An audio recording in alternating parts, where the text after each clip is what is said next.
Xalq artisti Niyaməddin Musayev qızının bir müddət əvvəl Fövqəladə Hallar Nazirliyində işləməsi və polkovnik rütbəsi daşıması xəbərlərinə münasibət bildirib. Oxu24.com-a özəl olaraq açıqlamasında xalq artisti qızının bir neçə il əvvəl Fövqəladə Hallar Nazirliyində işləməsi xəbərini təsdiqləyib.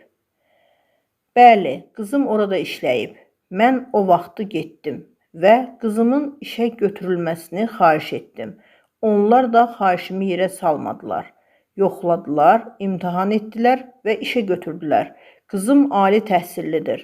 Qanuni şəkildə işə qəbul edilib. Ancaq onun rütbəsindən xəbərim yoxdur, deyə Niyaməddin Musayev bildirib. Bəs qızının işdən niyə ayrılıb? Sualına o belə cavab verib. Qərar özünün oldu. Mən ona qarışa bilməzdim. Əlavə suallara cavab vermək istəmirəm. Bu söz-söhbətlər onsuz da məni yorub, deyə xalq artisti bildirib.